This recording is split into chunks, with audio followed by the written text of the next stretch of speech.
Welcome back to our YouTube channel GK with me. तो आज के इस क्लास में हम पढ़ना शुरू करेंगे हमारा हरियाणा जीके की हमारी नेक्स्ट डिस्ट्रिक्ट। आपको पता है हमने 11 डे चैलेंज लिया है जिसमें हम हमारे हरियाणा की डिस्ट्रिक्ट को कंप्लीट करने वाले हैं। तो आपको पता होना चाहिए 6 क्लासेस यानी कि हम 12 डिस्ट्रिक्ट जो है वो हम हरियाणा की पढ़ चुके हैं। तो देखो अगर हम ऐसे टारगेट लेकर चलते हैं तो हम जल्दी से उसे कंप्लीट करने की कोशिश करते हैं। तो मेरा तो काम आपको पढ़ाना है लेकिन आपका काम है पढ़ना। तो आप भी अगर अपने ऐसे टारगेट्स बनाकर चलेंगे तो आप अपना जो सिलेबस है वो बहुत जल्दी कंप्लीट कर लेंगे। इसीलिए जो ये टारगेट्स बनाए जाते हैं ये हमारी हेल्प करते हैं कहीं ना कहीं हमें जो हमारा सिलेबस है उसको कंप्लीट करने में। ठीक है ना। तो आज या कल में आपको एक क्लास देखने को मिलेगी, एक वीडियो होगी जो आपके लिए बहुत ज्यादा यूजफुल रहने वाली है, उसको लास्ट तक देखना। उसमें हम 20 या 22 डेज का जो टारगेट है वो लेकर चलने वाले हैं और उसमें हम हमारा सिलेबस कंप्लीट करेंगे जो जो मैं आपको करा रही हूँ। इसके साथ साथ मोस्ट इंपॉर्टेंट बात, आपको सारा का सारा रिवाइज करना है। जो क्लासेस मैं आपको कराती हूँ आपको साथ के साथ रिवाइज करनी है। जिसने भी नोट्स परचेज किया है उसको उन नोट्स में से बार बार मल्टीपल टाइम्स रीड करना है। देखना आपके एग्जाम में वो जरूर यूजफुल होगा, क्योंकि ये सारी की सारी जो बातें मैं आपको बता रही हूँ मैं अपने एक्सपीरियंस के बेस पर बता रही हूँ आपको। ये मैंने बहुत सारे एग्जाम्स दिए हैं, उन सभी एग्जाम्स के एक्सपीरियंस के आधार पर आपके साथ में ये बातें शेयर कर रही हूँ। तो ये सारी बातें आपके लिए कहीं ना कहीं यूजफुल रहेंगी। ऐसा मत सोचिएगा कि आपका टाइम वेस्ट हो रहा है या जो बातें मैं आपको बता रही हूँ हमें आप ऐसा मत सोचिएगा कि जल्दी से पढ़ा दे, क्या बातें करने बैठ गई है। तो ये सारी जो बातें मैं आपको बताती हूँ ये आपके लिए बहुत ज्यादा यूजफुल होती हैं, तो इनको ध्यान से सुना करिए और साथ साथ इसको अप्लाई भी करा करिए, तो ये आपके लिए यूजफुल भी रहेंगी। ठीक है ना। ऊपर इस क्लास स्टार्ट करने से पहले एक बार मैं बता देती हूँ, अगर आपको हमारे सीडीपी के हिंदी एंड इंग्लिश पेडागोजी के नोट्स चाहिए हैं तो आप मुझे ऊपर दिए गए नंबर पर कांटेक्ट कर सकते हैं, व्हाट्सएप पर मैसेज कर सकते हैं। ये नोट्स जो है वो आपके दिवाली तक आपके 99 रुपीज में रहने वाले हैं। इसके बाद इसका प्राइस मैं बढ़ा दूंगी। अगर किसी ने परचेज करने हैं, किसी का मन करता है तो वो इनको परचेज कर सकता है। ये रिवीजन के लिए इंपॉर्टेंट रहेंगे। लेकिन अब हम स्टार्ट कर देते हैं हमारी हरियाणा जीके की क्लास, जिसमें हम पढ़ेंगे आज हमारी 13 डिस्ट्रिक्ट यानी कि सोनीपत। 12 डिस्ट्रिक्ट हम पढ़ चुके हैं, तो ये आज की हमारी 7th क्लास है। तो यहाँ पर है सोनीपत। सोनीपत डिस्ट्रिक्ट जो है इसे ना हम एजुकेशन सिटी के नाम से जानते हैं। तो कई बार आपसे इनके उपनाम भी पूछ लिए जा सकते हैं, क्योंकि ये उपनाम जो है ये एग्जाम में पूछे जाते हैं और सभी डिस्ट्रिक्ट्स के पूछे जाते हैं। जैसे जरूरी नहीं है सिर्फ सोनीपत का ही पूछा जाए, किसी और डिस्ट्रिक्ट का पूछ लिया जाएगा। तभी मैंने आपको जितनी भी डिस्ट्रिक्ट्स कराई हैं उनमें सबके उपनाम भी करवाए हैं। तो सोनीपत को हम एजुकेशन सिटी के नाम से जानते हैं, क्योंकि यहां पर आप देखेंगे बहुत सारे एजुकेशनल इंस्टीट्यूट जो हैं वो स्थापित किए गए हैं। इसीलिए सोनीपत को किसके नाम से जानते हैं? एजुकेशनल सिटी के नाम से जानते हैं। इसके बाद अगर हम इसकी स्थिति की बात कर लेते हैं तो ये हरियाणा के मध्य पूर्व में स्थित है, यानी कि इस तरफ यहां इस डायरेक्शन में आपको देखने को मिलेगा। इसके उत्तर में पानीपत है, ऊपर की तरफ ना यहां पर ये पानीपत के साथ में सीमा बना रहा है। इस तरफ यहां पर इसके साथ में जींद डिस्ट्रिक्ट जो है वो सीमा बनाती है और यहां दक्षिण में नीचे की तरफ झज्जर और रोहतक इसके साथ सीमा बनाते हैं। यहां पर इस तरफ यहां लगता है इस लाइन के साथ में, यहां पर ये यूपी है। तो यूपी के साथ अगर ये सीमा बना रहा है तो यहां पर ये क्या है? सोनीपत है और यहां पर ये यूपी के साथ सीमा साझा कर रहा है। ये सारे के सारे जो ये डिस्ट्रिक्ट है इसको मैं मैप से भी समझा सकती थी, लेकिन मुझे लगता है आपका इसमें बहुत ज्यादा टाइम कंज्यूम हो जाएगा। ये सारे टॉपिक्स जो है वो हम तब पढ़ेंगे जब हमारे पास ज्यादा टाइम होगा। अभी आपके पास बहुत कम टाइम है, तो यहां पर ही मैं इनको समझा देती हूँ कि कौन सी डिस्ट्रिक्ट जो है वो किसके साथ में सीमा साझा करती है। तो हमें यह भी पता होना चाहिए ना कि हमें कितना पढ़ना है, कौन से पॉइंट्स पढ़ने हैं, तभी आपके लिए क्लासेस यूजफुल होती है। अब मान लो आपने नोट्स तो ले लिए लेकिन आपने क्लासेस नहीं देखी तो आपको वहां पर जो पॉइंट्स है ना वो अच्छे से समझ में नहीं आएंगे। वैसे तो बुक्स की रिप्लेसमेंट तो कभी भी किसी भी चीज से नहीं हो सकती है, बट लेकिन मान लो अगर हमारे पास टाइम कम है, हमें अपना टाइम दूसरे सब्जेक्ट्स को भी देना है और हमारे पास टाइम कम है और हमें उसमें जरूरी पढ़ना है, तो हमें स्मार्ट वर्क करना पड़ता है। हार्ड वर्क वहां पर काम नहीं आता है। और स्मार्ट वर्क ये होता है कि हमें कम टाइम में अपना सिलेबस कंप्लीट करना है बजाय कि किसी बुक को छापने के। ठीक है ना। तो इसीलिए नोट्स इंपॉर्टेंट होते हैं। तो यहां पर अगर हम इसके एरिया की बात करते हैं तो एरिया अच्छा खासा एरिया है, क्योंकि कल की क्लास में हमने 1700 1500 इनके आसपास का एरिया पढ़ा था। यहां पर इसके एरिया की बात कर लेते हैं, तो इसका जो एरिया है वो 2000 वर्ग किलोमीटर स्क्वायर है। तो आप देख सकते हैं अच्छा खासा एरिया है सोनीपत के पास में। इसकी स्थापना की बात करते हैं, तो इसकी स्थापना जो है वो 22 दिसंबर 1972 में हुई है। ये डेट आप याद रखेंगे, इसको मैं बता भी दूंगी आपको कैसे याद रखनी है। 22 दिसंबर 1972 को आपके सोनीपत डिस्ट्रिक्ट जो है वो अस्तित्व में आती है, और इसी के साथ साथ इसी तारीख को आपके भिवानी डिस्ट्रिक्ट भी बनती है। जब मैंने आपको भिवानी के बारे में पढ़ाया था तब मैंने आपको इसकी तारीख भी बताई थी। तो 22 दिसंबर 1972 को आपके यहां पर दो डिस्ट्रिक्ट जो है वो अस्तित्व में आती है, जिसमें से 22 दिसंबर और 1972 है। ठीक है, तो यहां पर क्या है, ये भिवानी भी इसी तारीख को बना है। तो आपको ये पॉइंट याद रखना है, 22 दिसंबर 1972 को बना है। अब आप इसको याद कैसे रखेंगे, आप ऐसे याद रख सकते हैं। आपका जब चरखी दादरी डिस्ट्रिक्ट जो है वो नहीं बनी थी, आपको पता है 22वीं डिस्ट्रिक्ट जो आपके हरियाणा की वो चरखी दादरी है, लेकिन जब चरखी दादरी जो है वो नहीं बनी थी, उसके बनने से पहले चरखी दादरी किसमें शामिल था, भिवानी का ही हिस्सा था। तो जब ये भिवानी और चरखी दादरी दोनों एक साथ में थे, इकट्ठे थे, तो आपकी भिवानी डिस्ट्रिक्ट जो है वो हरियाणा की सबसे बड़ी डिस्ट्रिक्ट थी। लेकिन आज आपको पता है आपके हरियाणा का सिरसा जिला जो है, सिरसा डिस्ट्रिक्ट जो है, ये आपके हरियाणा की सबसे बड़ी डिस्ट्रिक्ट है।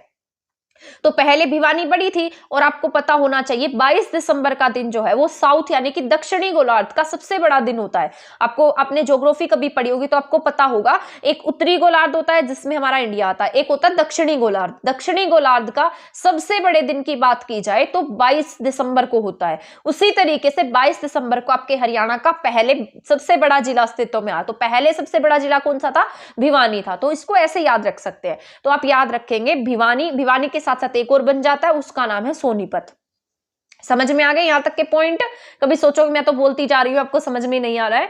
तो यहां पर जो है 22 दिसंबर 1972 को आपके हरियाणा के दो जिले अस्तित्व में आते हैं, एक सबसे बड़ा, और सबसे बड़े के साथ में कौन बनेगा, सोनीपत भी बन जाएगा। तो भिवानी के साथ साथ सोनीपत डिस्ट्रिक्ट भी जो है वो 22 दिसंबर 1972 को अस्तित्व में आती है, यानी कि ये बनते हैं उस समय।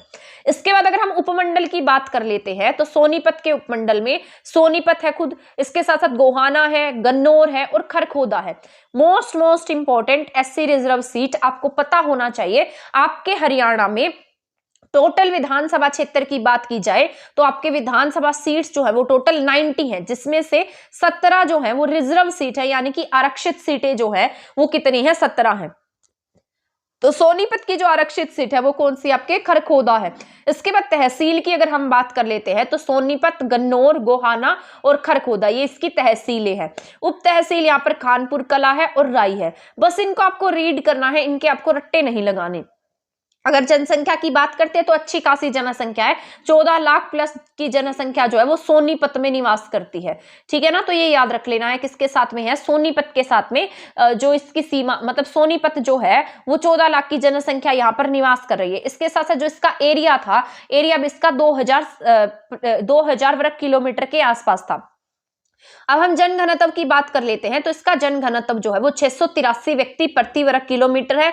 लिंगानुपात देखो कितना बेकार लिंगानुपात है यहाँ का, 856 है। ठीक है, साक्षरता दर सही है, मतलब 80% के आसपास कह सकते हैं। 79% यहाँ की लिटरेसी रेट है। हरियाणा का ऐसा जिला बताओ जहां पर सबसे खराब खराब लिंगानुपात है, तो वो आपका कौन सा जिला हो जाएगा, गुरुग्राम हो जाएगा। मैंने आपको बताया था गुरुग्राम डिस्ट्रिक्ट जो है वो सबसे पढ़ी लिखी है, लेकिन वहां पर सबसे खराब लिंगानुपात है, ये मैंने आपको बता दिया था। तो सबसे घटिया है वहां का लिंगानुपात, सबसे कम है। इसके बाद सोनीपत के इतिहास की बात कर लेते हैं, क्योंकि हम जितनी भी डिस्ट्रिक्ट पढ़ रहे हैं उनकी स्थिति पढ़ रहे हैं, उनका इतिहास पढ़ रहे हैं, वहां के मेले, वहां का कल्चर, वहां कौन सी यूनिवर्सिटी है, क्या क्या चीजें फेमस है।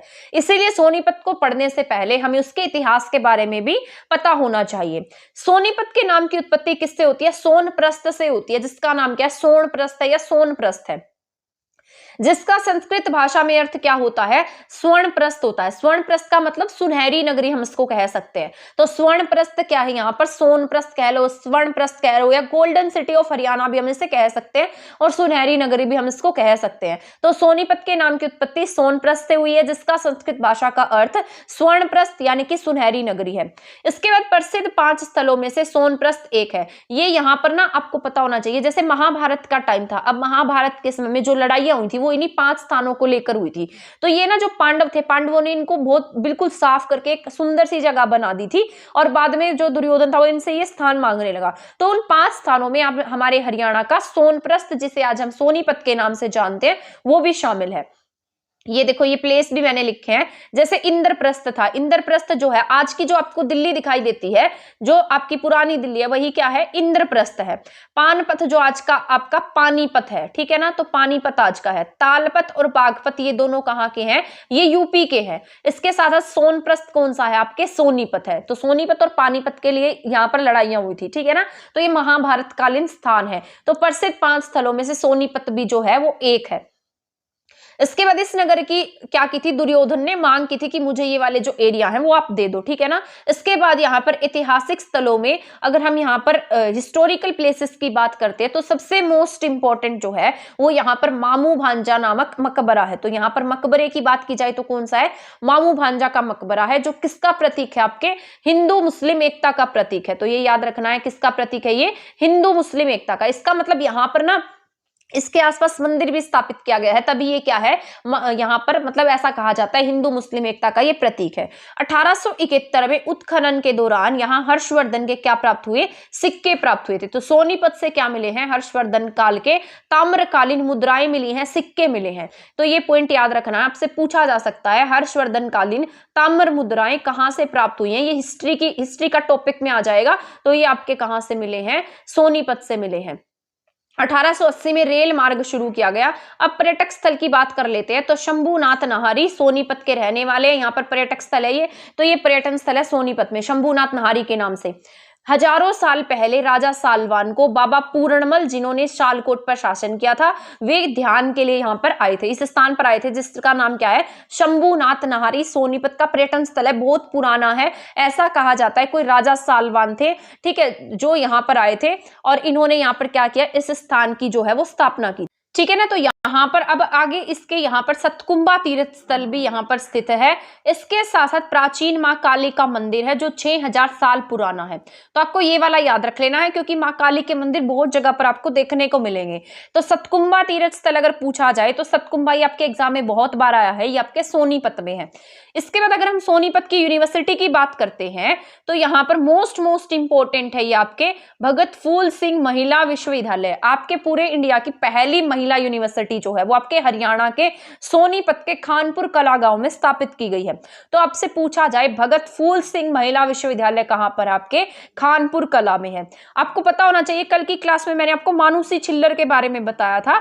ये बहादुरगढ़ झज्जर की रहने वाली है और इन्होंने ना जो MBBS की डिग्री की है वो कहां से की है, भगत फूल सिंह महिला विश्वविद्यालय से इन्होंने अपनी डिग्री कंप्लीट की है। तो ये कहां की रहने वाली है, तो कल की क्लास में मैंने आपको बताया था मानुषी छिल्लर के बारे में कि मानुषी छिल्लर जो है वो यहीं से मतलब इसी कॉलेज से पढ़ी हुई हैं। इसके बाद अगर हम दीनबंधु छोटूराम विश्वविद्यालय की बात करते हैं तो ये कहां पर है, आपके मूर्थल सोनीपत में है।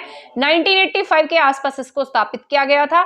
इसे अगर हम शॉर्ट फॉर्म की बात करें तो इसे डी क्रस्ट के नाम से हम जानते हैं। तो यहाँ पर इसे हम डी क्रस्ट के नाम से भी जानते हैं। तो आपसे एग्जाम में पूछा जा सकता है हरियाणा में डी क्रस्ट यूनिवर्सिटी कहाँ है, तो मूर्थल सोनीपत में है। लेकिन अगर BPS की बात की जाए, भगत फूल सिंह महिला विश्वविद्यालय की बात की जाए तो वो कहां पर है, आपके खानपुर कला सोनीपत में है। यहाँ पर OP जिंदल ग्लोबल यूनिवर्सिटी भी है। तो ये कहां है, आपके सोनीपत में, और बहुत मतलब प्राइवेट यूनिवर्सिटी है वैसे तो, बट बहुत अच्छे लेवल की यूनिवर्सिटी बनी हुई है। लेकिन अगर OP जिंदल स्टील कंपनी पूछा जाए, OP जिंदल का जो संबंध है वो कहां से है, इनकी जो फैक्ट्रीज वगैरह है वो कहां पर है, हिसार में है। और इनकी नाम की जो यूनिवर्सिटी है वो कहां पर देखने को मिलेगी, आपको सोनीपत में देखने को मिलेगी। तो इन सब चीजों से ना आपको कंफ्यूज नहीं होना, क्योंकि मुझे पता है मतलब मेरी बात हुई तो बहुत से ऐसे कैंडिडेट भी हैं जो हरियाणा से ना होकर अदर डिस्ट्रिक्ट से है। हरियाणा वालों को तो समझ में आ जाएगा, बट जो अदर डिस्ट्रिक्ट से हैं वो इन चीजों में कंफ्यूज ना हो। OP जिंदल स्टील फैक्ट्री जो है वो हिसार में है, लेकिन अगर इनकी यूनिवर्सिटी की बात की जाए वो कहां पर है, सोनीपत में है। इसके बाद मोतीलाल नेहरू विश्वविद्यालय जो है वो कहां पर है, राई सोनीपत में है। ये आपके हरियाणा का पहला स्पोर्ट्स स्कूल था, लेकिन अब जो है ये क्या बन चुकी है, आपके हरियाणा की यूनिवर्सिटी बन चुकी है। और इसके वाइस चांसलर की अगर बात करें तो कपिल देव जो है वो क्या है, इस यूनिवर्सिटी के वाइस चांसलर है, ठीक है ना। तो आपको ये याद रखना है। तो ये वाइस चांसलर कौन है, यहाँ के कपिल देव है। लेकिन अगर इनके चांसलर की हम बात करते हैं तो चांसलर यहाँ के कौन है, चांसलर यहाँ के खेल मंत्री होते हैं और वाइस चांसलर कौन है यहाँ के, कपिल देव है। ठीक है ना। इसके बाद BR अंबेडकर लॉ यूनिवर्सिटी भी यहाँ पर बनाई गई है और ये यूनिवर्सिटी अभी ही कुछ टाइम पहले ही बनी है। ठीक है ना। तो यहाँ पर इनके जो वाइस चांसलर होंगे वो कौन होंगे, आपके हाई कोर्ट के जो चीफ जस्टिस है वो यहाँ के वाइस चांसलर होंगे, वो इनके हेड होंगे एक टाइप के। इसके बाद अगर हम आगे नेक्स्ट बात कर लेते हैं फेमस पर्सनैलिटीज ऑफ सोनीपत, तो यहाँ पर आप देख रहे हैं दीपचंद बामन, दीपचंद बामन कह लो या बहमन कह लो, इन्हें हरियाणा का कालिदास कहा जाता है और इनके बचपन का जो नाम था वो छाजूराम था। ये बहुत बड़े रागिनी वगैरह गायक थे। तो इनका संबंध कहां से है, हरियाणा के सोनीपत से है। इसके बाद अगर हम मांगेराम की बात करते हैं तो मांगेराम हरियाणा के शिरोमणि कहे जाते हैं। तो बस इतना याद रखना, ये क्या है, हरियाणा के शिरोमणि है। हरियाणा के कालिदास पूछेगा तो क्या टिक करेंगे आप, कालिदास कौन है, हरियाणा के दीपचंद बामन है। ठीक है ना। तो दीपचंद क्या है, हरियाणा के कालिदास है। शिरोमणि पूछता है तो मांगेराम है। और पंडित लक्ष्मी चंद क्या है, हरियाणा, ये मोस्ट इंपोर्टेंट है, इनको आपको अच्छे से पढ़ना है। पंडित लक्ष्मी चंद जो है वो क्या है, हरियाणा के शेक्सपियर है। हरियाणा के तानसेन कहे जाते हैं, सूर्य कवि है और इनके गुरु का नाम जो था वो टीकाराम था। तो पंडित लक्ष्मी चंद जो है वो क्या है, हरियाणा के शेक्सपियर, हरियाणा के तानसेन और हरियाणा के सूर्य कवि कहे जाते हैं। ठीक है ना। तो इतना याद रख लेना है। इसके साथ साथ इनके नाम की जो यूनिवर्सिटी है वो रोहतक में स्थापित की गई है। तो ये याद रखना है, इनके नाम की यूनिवर्सिटी रोहतक में है। लेकिन इनका नाम क्या है, इन्हें किन किन नामों से जाना जाता है, तो इन्हें हरियाणा के शेक्सपियर कहा जाता है, हरियाणा का तानसेन कहा जाता है, हरियाणा के सूर्य कवि है ये, इनके गुरु का नाम टीकाराम था। इतने पॉइंट इनसे रिलेट करके आपको पढ़ने हैं। इसके बाद तुलेराम सांगी, बाजे भगत, ये सब कहाँ के हैं, सोनीपत के ही रहने वाले हैं। अब मोस्ट इंपोर्टेंट है आपके ये दो फेमस पर्सनालिटीज हैं, जिसमें से एक का नाम है मीमांसा मलिक और दूसरी का नाम है मेघना मलिक। ठीक है ना। तो मीमांसा मलिक जो है वो GTV की न्यूज है, GTV की एंकर है। तो GTV की जो एंकर है वो कौन है, मीमांसा मलिक है। इसके साथ साथ मेघना मलिक टीवी एक्टर है। ठीक है ना। तो ये याद रखना, मेघना मलिक जो है वो एक्ट्रेस है, मीमांसा मलिक न्यूज एंकर है। कर्नल होशियार सिंह का संबंध भी कहां से है, सोनीपत से है। तो ये सोनीपत की कुछ फेमस पर्सनालिटीज थी जो मैंने बताई है। इसके बाद Deepa Malik, most most most important, पिछली बार जब आपके चुनाव हुए थे तो हरियाणा राज्य चुनाव आयोग की ब्रांड एम्बेसडर थी दीपा मलिक। दीपा मलिक जो है ये पैरा ओलंपिक में क्या लेकर आई, मेडल लेकर आई। तो यहां पर इसलिए इनको याद रखना जरूरी है। भैंसवाल गांव सोनीपत की रहने वाली है, पैरा एथलीट है, भारतीय पैरा ओलंपिक टीम की क्या रह चुकी हैं, अध्यक्ष हैं और हरियाणा राज्य चुनाव आयोग की क्या है, ये ब्रांड एम्बेसडर भी है और ओलंपिक में ये मेडल भी लेकर आई है। पैरा एथलीट है, पैरा ओलंपिक्स में मेडल लाई दीपा मलिक, हरियाणा के सोनीपत के भैंसवाल गांव की है। हरियाणा पैरा ओलंपिक टीम की अध्यक्ष है। इसके साथ साथ हरियाणा चुनाव आयोग की ब्रांड एम्बेसडर भी है। अब हम बात कर लेते हैं मूलचंद जैन। मूलचंद जैन जो है ये कहाँ के रहने वाले हैं, गोहाना के हैं, हरियाणा के गांधी कहे जाते हैं। तो अब तो ये एट प्रेजेंट तो नहीं है, लेकिन ये कहाँ से बिलोंग करते थे, सोनीपत के गोहाना के रहने वाले थे और इन्हें हरियाणा के गांधी कहा जाता। तो ये एग्जाम में बहुत बार आया हुआ क्वेश्चन है, HSSC में भी बहुत बार क्वेश्चन आया। जब आपकी ये हरियाणा जीके कंप्लीट हो जाएगी, इसके बाद में आपको जो HTET है उसमें 4 से 5 ईयर में जितने भी क्वेश्चन आए हैं हरियाणा जीके में वो सारे सोल्व कराने वाली हूँ, साथ साथ CDP भी सोल्व करवाने वाली हूँ जितनी CDP आई है। ठीक है ना। तो आप हमारे चैनल पर लास्ट तक बने रहिएगा, बहुत ज्यादा यूजफुल कंटेंट में आपको आगे प्रोवाइड कराने वाली हूँ और जो आपके एग्जाम के लिए भी जरूरी रहेगा। इसके बाद घपड़ेश्वर सोनीपत के मंदिर की बात कर लेते हैं। तो यहाँ पर घपड़ेश्वर मंदिर है। अगर घंटेश्वर मंदिर की बात करता है तो वो आपको क्या टिक करना है, घंटेश्वर कहाँ पर, आपके रेवाड़ी में है। ठीक है। तो रेवाड़ी डिस्ट्रिक्ट में कौन सा है, घंटेश्वर है। लेकिन अगर घपड़ेश्वर की बात करता है तो वो कहाँ पर, आपके सोनीपत में है। यहाँ पर शिवरात्रि का मेला लगता है। अब सोनीपत से रिलेटेड कुछ इंपॉर्टेंट पॉइंट्स जान लेते हैं। जैसे सोनीपत है, सोनीपत को हम किसके नाम से जानते हैं, गोल्डन सिटी ऑफ हरियाणा के नाम से जानते हैं, यानी कि ये क्या है, सोने का शहर है। सोनीपत का जो नाम है वो किसके नाम पर रखा गया था, स्वर्ण कुमार के नाम पर रखा गया था। तो 2 पॉइंट हो गए, सोनीपत का नाम स्वर्ण कुमार के नाम पर ऐसा कहा जाता है। ऐसी मान्यताएं हैं, एक बार मैं बता देती हूँ, ऐसी पुरानी मान्यताएं हैं जिसके आधार पर कहा जाता है कि जो स्वर्ण कुमार थे वो अपने माता पिता को ले जाकर कहां पर, मतलब तीर्थ यात्रा पर लेकर जा रहे थे और वो रास्ते में आराम नहीं कर रहे थे। मतलब उन्हें क्या था कि वो सिर्फ तीर्थ स्थल पर ही उन्हें उतारेंगे, लेकिन रास्ते में स्वर्ण कुमार को प्यास लगी तो इन्होंने क्या कर दिया, यहीं पर इस स्थान पर अपने माता पिता को उतार दिया था। तो इसीलिए यहाँ पर क्या है, इनके नाम पर क्या कहा जाता है कि इस प्लेस का नाम क्या रख दिया गया, सोनीपत रख दिया गया। तो बहुत सारी पुरानी मान्यताएं हैं, तो ऐसा घुमाकर भी आपसे पूछा जा सकता है, इसलिए मैंने आपको एक थोड़ी सी स्टोरी की फॉर्म में भी बता दिया है।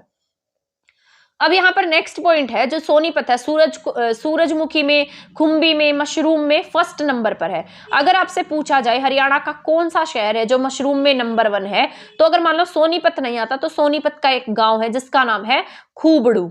ठीक है, तो खूबड़ू गांव जो है ये किसके लिए फेमस है? आपके मशरूम के लिए फेमस है। ठीक है ना, तो मशरूम के लिए क्या फेमस है? खूबड़ू गांव फेमस है। इसके बाद सोनीपत में ताम्र मुद्राएं मिली हैं। ये भी मैंने आपको बताया था ना, आपसे पूछा जा सकता है हरियाणा का ऐसा कौन सा शहर है जहां से तांबे की मुद्राएं मिली हैं, हर्षकालीन ताम्र मुद्राएं मिली हैं। तो ये आप हिस्ट्री में पढ़ते हैं, हिस्ट्री मैंने कंप्लीट अपने चैनल पर कराई हुई है, अगर किसी का मन करता है तो देख सकता है। वो बहुत डिटेल से समझाया हुआ है, एक एक टॉपिक आपको कहीं पर भी यूट्यूब पर ऐसी क्लास नहीं मिलेंगी, बहुत डिटेल के साथ में फुल एक्सप्लेनेशन के साथ करा रखी है मैंने वो क्लासेस। अगर किसी का मन करे देखने का तो देख सकता है। तो यह ताम्रकालीन मुद्राएं जो है वो किसके समय की थी? हर्षवर्धन के समय की थी। ठीक है ना, तो ये कहां से मिली? सोनीपत से मिली है। इसके साथ साथ सरसैया पर लेटे हुए विष्णु की मूर्ति कहां से मिली? ये भी एचएसएससी के एग्जाम में आया हुआ है, तो ये आपको याद रखना है एचएसएससी में, और ये एचटेट वगैरह मतलब हरियाणा के एग्जाम्स में आया, सीधी सी बात है। तो सरसैया पर लेटे हुए विष्णु की मूर्ति फिजिलपुर कहां से मिली है? सोनीपत से मिली है। कहीं कहीं पर फजालीपुर, फिजिलपुर ये सब भी बोल दिया जाता है। ठीक है, तो अब इसके बाद है फिरोज शाह तुगलक ने क्या कराए थे? यहाँ पर गोहाना के मंदिर, मतलब पूजा करने वालों के हाथ कटवा दिए थे। तो यहाँ पर क्या हुए हैं? यहाँ मंदिर का विरोध हुआ। धार्मिक विद्रोह अगर पूछा जाता है फिरोज शाह तुगलक के समय में धार्मिक विद्रोह कहां पर हुए हैं, तो आप क्या टिक करेंगे? गोहाना, सोनीपत में हुए हैं। गोहाना की जलेबी बहुत ज्यादा फेमस है। लेकिन अगर आपसे किसानों का विद्रोह पूछा जाता है तो मोहम्मद तुगलक के समय में कैथल में हुआ था, जिसे हम किसानों के विद्रोह के नाम से जानते हैं। तो सारे पॉइंट आपको साथ साथ में याद करते जाना है, नोट करते जाना है। गन्नौर सोनीपत में इंटरनेशनल फल व सब्जी मंडी स्थापित की गई है। तो गन्नौर सोनीपत में क्या है? इंटरनेशनल लेवल की क्या है? यहाँ पर फल और सब्जी मंडी स्थापित की गई है। तो इतना याद रख लेना है, इंटरनेशनल स्तर की फल और सब्जी मंडी कहां पर है? गन्नौर सोनीपत में है। 1951 में एटलस साइकिल यहाँ पर क्या स्थापित किया गया था? एटलस साइकिल उद्योग स्थापित किया गया था। इसके साथ साथ यहाँ पर मिल्टन साइकिल भी मिलती थी, लेकिन आज ये दोनों ही फैक्ट्रीज क्या है? बंद है। लेकिन अगर आपसे मान लो एग्जाम में पूछ लेता है कि एटलस कहां पर, हरियाणा में एटलस कहां फेमस है, तो आप सोनीपत टिक करेंगे। मिल्टन साइकिल पूछता है तब भी आप सोनीपत टिक करेंगे। ट्रिपल आईटी जो है वो कहां है? किलोड़त गांव सोनीपत में है। इसके बाद सोनीपत को हम एजुकेशन सिटी के नाम से जानते हैं क्योंकि यहाँ पर बहुत ज्यादा मात्रा में एजुकेशनल इंस्टीट्यूट स्थापित किए गए हैं। इसके बाद हरियाणा भारी वाहन चालक प्रशिक्षण संस्थान सोनीपत के मूर्थल में स्थित है, तो ये आपका वैसे ही इंपॉर्टेंट हो जाता है। इसके बाद पीर जमाल की मजार की बात कर लेते हैं। तो पीर जमाल की मजार कहां है? सोनीपत के गोहाना में है, तो ये इंपॉर्टेंट है। जमाल अब मैं आपको बता देती हूँ जैसे, ठीक है, ये आप याद हो जाएगा आपको। जमाल जो है जैसे जमाल और फिर यहाँ पर गोहाना, आपको भी बताया मैंने गोहाना की क्या फेमस है? जलेबी फेमस है। ठीक है, तो जैसे जलेबी जैसे जमाल, तो पीर जमाल की जो मजार है वो कहां पर है? गोहाना में है। जैसे जलेबी याद रखेंगे, गोहाना याद रखेंगे और जमाल याद रखेंगे। अगर आपसे पूछा जाए पीर कमाल की मजार कहां है हरियाणा में, तो उसको भी याद करने का तरीका मैं बता देती हूँ आपको। अगर मान लो कमाल पूछता है तो कमाल के लिए क्या टिक करेंगे आप? कैथल टिक करेंगे। तो पीर कमाल की मजार कहां है? कैथल में है। पीर जमाल की मजार कहां है? गोहाना में है। कैसे कैथल, कैसे कमाल, कैसे कैथल, ठीक है ना, तो कैसे कमाल है, कैसे कैथल है। लेकिन अगर मैंने अभी आपको बताया था, यहाँ पर आपको बताया था जमाल जैसे जलेबी, जलेबी कहाँ की फेमस है? गोहाना की, तो ऐसे याद रख लेना।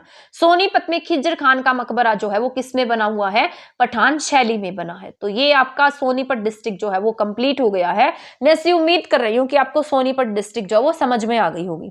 ठीक है, तो जैसा कि बताया था मैंने आपको, हम डेली 2 डिस्ट्रिक्ट कंप्लीट करेंगे। तो अब हम पढ़ने वाले हैं जींद डिस्ट्रिक्ट के बारे में। ठीक है ना, तो सोनीपत डिस्ट्रिक्ट आपको अच्छे से समझ में आ गई। एंड देन हम चलते हैं नेक्स्ट डिस्ट्रिक्ट जींद पर। तो यहां पर मैंने आपको बताया, मैंने जब आपको हरियाणा की डिस्ट्रिक्ट, पहली डिस्ट्रिक्ट करनाल पढ़ाई थी, तो मैंने आपको बताया था जब आपका हरियाणा फॉर्मेशन में आता है, यानी कि 1 नवंबर 1966 को जब हरियाणा अस्तित्व में आता है, तो हरियाणा में 7 जिले बनते हैं, जिसको हमने एक फॉर्मूला से याद किया हुआ है, घर जम्मू कश्मीर में। ठीक है ना, तो मैंने ये आपको बताया था कि ये क्या है? घर, GHAR, घर जम्मू कश्मीर में। ठीक है, सारे डिस्ट्रिक्ट बता देती हूँ। जी से मैंने आपको बताया गुरुग्राम, H से हिसार, A से अंबाला, R से रोहतक, J से जींद, K से करनाल, M से महेंद्रगढ़। अब देखो यहाँ पर इसमें से हम कितने डिस्ट्रिक्ट पढ़ चुके हैं? सारी पढ़ चुके हैं मोस्ट ऑफ, ओनली हिसार रहती है हमारी। बाकी तो शायद मैंने सारी मोस्ट ऑफ आपको पढ़ा दी है। तो यहाँ पर ये क्या है, एक फॉर्मूला है इसको याद करने का, घर जम्मू कश्मीर में। इसके बाद है हार्ट ऑफ हरियाणा। इसे जींद को क्या कहा जाता है, हार्ट ऑफ हरियाणा कहा जाता है। इसके साथ साथ मैंने आपको एक बात और बताई थी हार्ट ऑफ हरियाणा से रिलेटेड, कि जो रोहतक डिस्ट्रिक्ट है, तो रोहतक को भी क्या कहते हैं हम, हार्ट ऑफ हरियाणा के नाम से जानते हैं, क्योंकि ये दोनों ही क्या है, सेंटर में है। इसके साथ साथ जींद को इसलिए भी हम हार्ट ऑफ हरियाणा कह देते हैं क्योंकि जींद जो है वैसे तो सेंटर में है, इसके साथ साथ ये हरियाणा की खुद के 7 जिलों के साथ सीमा बनाता है। मतलब बाहर की बात नहीं हो रही है, बाहर तो ये नहीं सीमा बनाएगा, लेकिन अंदर ही अंदर ये खुद के 7 जिलों के साथ में, हरियाणा के 7 जिलों के साथ सीमा साझा करता है, इसलिए भी हम इसे क्या कह देते हैं, ये क्या है, हार्ट ऑफ हरियाणा है। इसके क्षेत्रफल की बात कर लेते हैं। वैसे तो ये पंजाब के साथ भी सीमा साझा करता है, लेकिन अगर हम हरियाणा के खुद के इनके हमारे जिलों की बात करें तो 7 जिलों के साथ सीमा बनाता है। और क्षेत्रफल अच्छा खासा है, 2702 वर्ग किलोमीटर। ऊपर शायद हमने 2200 के आसपास पढ़ा था जब मैंने आपको ऊपर वाली डिस्ट्रिक्ट सोनीपत पढ़ाई है, तो सोनीपत से तो बहुत ज्यादा एरिया है इसके पास में, 2702। ऐसा कहा जाता है कि हरियाणा बनने के बाद में जींद ऐसा जिला है जिसमें से बहुत ही कम कटाई छटाई की गई है, यानी कि इसको काटकर बहुत ही कम एरिया जो है इससे अलग किया गया है, या कोई और अदर डिस्ट्रिक्ट बनाई गई है। तो इसीलिए यहां पर देख सकते हैं इसका एरिया भी आज अच्छा खासा है। एरिया अपने आप अच्छा होगा क्योंकि इसमें से कोई और डिस्ट्रिक्ट तो नहीं बन रही है, तो जहां पर कहीं और से और डिस्ट्रिक्ट नहीं बनेगी तो इसका एरिया अपने आप ही अच्छा होगा। हेडक्वार्टर की बात कर लेते हैं, तो यहाँ का जो हेडक्वार्टर है वो क्या है, जींद में ही है। तहसीलों की बात कर लेते हैं, तो यहाँ पर तहसीलों में जींद है, सफीदो है, नरवाना है, जुलाना है, उचाना और अलेवा है। ये क्या यहाँ की तहसीलें हैं। खंड की बात करते तो जींद है, जुलाना है, पीलू खेड़ा है, सफीदो है, उचाना कला, नरवाना, अलेवा, ये क्या इसके खंड है। बस इसको आपको रीड करना है, इसके रट्टे नहीं मारने। यहाँ की जनसंख्या की बात कर लेते हैं, तो ठीक है सोनीपत से तो कम है यहाँ की जनसंख्या, लेकिन फिर भी अच्छी खासी जनसंख्या है, 13 लाख प्लस है। सबसे कम जनसंख्या अगर पूछता है हरियाणा में तो आप क्या टिक करेंगे, पंचकुला टिक करेंगे। मैंने आपको बताया था इससे पहले वाली क्लास में। और यहाँ पर जो जनसंख्या वो कितनी है, 13 लाख प्लस है। अगर हम लिंगानुपात की बात करते हैं तो यहाँ का लिंगानुपात कितना है, 871 है। साक्षरता दर बहुत ज्यादा नहीं है, तो यहाँ पर 71% लोग ही पढ़े लिखे हैं। बहुत ज्यादा पढ़े लिखे लोग नहीं है यहाँ के, बट फिर भी ठीक है, 60 वगैरह से तो सही है। जनघनत्व ठीक ठाक है, 494 प्रति वर्ग किलोमीटर है। उपनाम की बात कर लेते हैं क्योंकि एग्जाम में उपनाम पूछे जाते हैं। तो इसे क्या कहा जाता है, हार्ट ऑफ हरियाणा के नाम से जाना जाता है। ये जयंतीपुरी के नाम से जाना जाता है और जयंती देवी की नगरी भी कहा जाता है। अब इसके इतिहास पर चलते हैं, तो इतिहास के बारे में पढ़ लेते हैं हम, क्योंकि इतिहास पढ़ना हमारा मोस्ट इंपोर्टेंट हो जाता है, क्योंकि ये कहीं ना कहीं हमारे हिस्ट्री से भी रिलेटेड है। आपके सिलेबस में हिस्ट्री ऑफ हरियाणा की हिस्ट्री दी गई है, तो वो भी मैं आपको पढ़ाने वाली हूँ, तो उसके लिए भी आपको कोई हेडेक लेने की नीड नहीं है। इतिहास की बात कर लेते हैं, तो ऐसा माना जाता है कि इसकी स्थापना किसने की थी, पांडवों ने की थी। पांडवों ने यहाँ पर एक जयंती देवी मंदिर बनवाया था, जिसके आसपास क्या बस गया, जी नगर बस गया। मतलब पहले आपको पता है बहुत ज्यादा लोग नहीं रहते थे, तो यहाँ पर क्या थे, जंगल ही जंगल थे। इन जंगल के बीच में कहीं पर क्या बसा दिया इन्होंने, मंदिर स्थापित कर दिया। अब मंदिर स्थापित किया तो इसके चारों ओर क्या स्थापित हो गए, लोग रहने लगे, और ये क्या बन गया, किसके नाम से जाना जाने लगा, जींद के नाम से जाना जाने लगा। तो आपसे पूछा जाए ये किसने बनवाया है, तो पांडवों के द्वारा इसकी स्थापना कराई गई थी। ऐसा कहा जाता है कि यहाँ पर पांडवों ने जयंती देवी का मंदिर बनवाया था, उसके आसपास लोग रहने लगे और ये नगर के रूप में विकसित हो गया।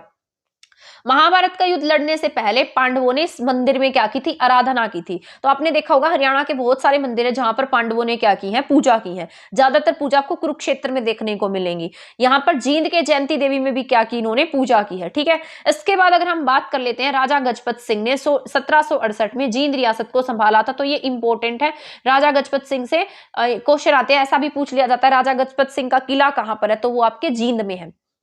ठीक है, तो यहां तक के जितने पॉइंट मैं आपको बता रही हूँ सारे अच्छे से सुनते जा रहे होगे आप, और ध्यान से इसको जो जो इंपॉर्टेंट लगे ना उसको नोट भी करते जाना चाहे। अपनी कॉपी साथ में लेकर बैठा करो, जब मैं पढ़ाती जाती हूँ तो उसको साथ साथ थोड़ा थोड़ा नोट कर लिया करो। ज्यादा नहीं लिखना है, पूरी की पूरी नहीं लिखनी है, जो जो इंपॉर्टेंट लगे बस उसे लिखा करो। ठीक है ना, तो इससे क्या होगा, रिवाइज कर पाएंगे अपने एग्जाम टाइम पर। एग्जाम टाइम पर मैं क्या करूंगी, जितनी डिस्ट्रिक्ट पढ़ाई है मैंने आपको सबको मर्ज करके ओनली 1 वीडियो बना दूंगी 22 डिस्ट्रिक्ट की। तो यहां से आप देखेंगे तो आपको अलग अलग नहीं पढ़ना पड़ेगा, वहां से आपकी रिवीजन भी हो जाएगी। इसके बाद हम जींद जिले के प्रसिद्ध मेले की बात कर लेते हैं। तो जींद में मेला लगता है बिलसर का मेला, हटकेश्वर मेला, ये इंपॉर्टेंट है, ठीक है ना। तो ये पूछा जाता है हटकेश्वर कहां पर है, जींद में है, ठीक है ना। तो हटकेश्वर और भूतेश्वर भी जींद में है। तो भूतेश्वर मंदिर भी कहां पर है, जींद में है, और हटकेश्वर भी कहां है, जींद में है। इसको ऐसे याद रख लेना, भूत को हम क्या कहेंगे, चल हट, ठीक है ना। तो याद करने का तरीका है, तो भूतेश्वर का है, हटकेश्वर, ठीक है। बस याद करने के लिए बता रही हूं मैं आपको। हटकेश्वर मेला लगता है यहाँ पर, हटकेश्वर मंदिर और भूतेश्वर मंदिर है यहाँ। इसके साथ साथ यहाँ पर जामनी का मेला लगता है, बाबा भोलूनाथ का मेला है, और धमतान साहिब का मेला है। मैंने आपको कल की क्लास में ही बताया था धमतान साहिब क्या है, गुरुद्वारा है, ठीक है। मैंने आपको बताया था धमतान साहिब गुरुद्वारा कहां पर है, जींद में है। और कल कौन सा जो गुरुद्वारा बता रही थी मैं आपको, राजघाट बता रही थी, जो कुरुक्षेत्र में था। तो राजघाट कुरुक्षेत्र में है, लेकिन धमतान साहिब जींद में है, ठीक है ना। तो धमतान साहिब जींद में है, अच्छा मेला लगता है, और राजघाट आपके कुरुक्षेत्र में है। अब जींद जिले से ना कुछ प्राचीन अवशेष स्थलों की हम बात कर लेते हैं। कुछ प्राचीन ऐसे स्थान हैं जिनके बारे में हमें पढ़ना चाहिए। जैसे कुरुक्षेत्र में कल मैंने आपको पढ़ाया था, जैसे वहां पर म्यूजियम है, पनोरमा सेंटर है, कृष्ण संग्रहालय है, गुलजारी लाल नंदा संग्रहालय है। तो ये मैंने तो सारे देखे हुए हैं जो मैंने आपको बताए थे, और वो बहुत सुंदर है, ठीक है ना। जो भी जाए ना कुरुक्षेत्र जरूर देख कर आना। इसके साथ साथ हम जींद की बात कर लेते हैं। जींद जिले के प्राचीन विशेष वस्तु अवशेष स्थल संग्रहालय जींद के जो है, इसमें आपको जयंती देवी पुरातत्व संग्रहालय देखने को मिलेगा। यहाँ पर जयंती, ये कहां पर स्थित है, जयंती देवी मंदिर के पास में स्थित है। इसकी स्थापना कब होती है, 2007 में होती है। ये क्या नाम है इनका, जयंती देवी पुरातात्विक संग्रहालय, ठीक है। तो जयंती देवी मंदिर के पास में क्या स्थापित किया गया है, एक पुरातात्विक संग्रहालय, टाइप ऑफ म्यूजियम कह सकते हैं आप इसे, जहां पर पुरानी चीजें रखी जाती हैं, जहां पर हड़प्पा सभ्यता से संबंधित अवशेष रखे गए हैं। तो ये कहां पर आपके जयंती देवी पुरातात्विक संग्रहालय में है। तो हड़प्पा संस्कृति के अवशेष कहां पर हैं, जयंती देवी जींद में, मतलब इस संग्रहालय में है। गुरुद्वारा धमतान साहिब, ऐसा कहा जाता है कि यहाँ पर सिखों के जो 9वें गुरु हैं, गुरु तेग बहादुर जी, वो यहाँ पर आए थे, इसलिए इस गांव में क्या स्थापित कर दिया गया, गुरुद्वारा स्थापित कर दिया गया। भूतेश्वर मंदिर की बात कर लेते हैं। तो ऐसा कहा जाता है, इसका निर्माण जो है, ये कई बार ना एग्जाम में पूछ लेता है, किसका निर्माण किसने करवाया था। तो भूतेश्वर मंदिर जो है, इसका निर्माण रघुवीर सिंह ने करवाया। तो किसने कराया, वीर सिंह ने, रघुवीर है ये, ठीक है ना। और यहां पर क्या है, रानी का तालाब है, ठीक है। तो ये याद रखना है, रानी का तालाब पूछा जाए तो आप क्या टिक करेंगे, रानी का तालाब कहां पर है, जींद में है, ठीक है। और एक ऐसा और भी क्वेश्चन है, देवी का तालाब, ठीक है। तो देवी का तालाब पूछेगा तो वो कहां है, आपका पानीपत में है। लेकिन रानी का तालाब पूछता है तो वो कहां है, आपके जींद में है। इसको याद रखने का तरीका है, रानी किससे शादी करेगी, जो वीर होगा उसी से शादी करेगी। लेकिन देवी जो है वो किसने बनवाया, देवी का मंदिर किसने बनाया है, या देवी तालाब कह सकते हैं, देवी मंदिर कह सकते हैं, वो किसने बनवाया, रघुनाथ ने बनवाया था। तो देवी के क्या होते हैं, नाथ होते हैं, भगवान होते हैं, पति होते हैं। इसके साथ साथ रानी किससे शादी करती है, वीर से शादी करती है। तो रानी वाला जो है वो किसने बनवाया है, तो रानी का जो तालाब है वो किसने बनवाया, रघुवीर ने बनवाया है। और यहाँ पर देवी जो है वो किसने बनवाया, रघुनाथ ने, ठीक है। दोनों में कंफ्यूज नहीं होना, मैंने आपको अच्छे से एक्सप्लेन किया है ताकि आपकी सारी कंफ्यूजन इसमें दूर हो जाए और आप इसको एग्जाम टाइम पर रिलेट करके पढ़ पाए। अब हम बात कर लेते हैं पांडु पिंडारा की। यहाँ पर जो पांडु पिंडारा है, इसकी वजह से जींद को मिनी हरिद्वार के नाम से भी जाना जाता है। तो ये भी याद रख लेना है, हरियाणा का मिनी हरिद्वार कौन सा है, तो ये जींद है। जींद क्या है, मिनी हरिद्वार है, क्योंकि या पांडु पिंडारा है। तो पांडु पिंडारा जो है, यहां पर ऐसा कहा जाता है कि जो श्राद्ध वगैरह का काम है वो कहां पर किया जाता है, पांडु पिंडारा में किया जाता है।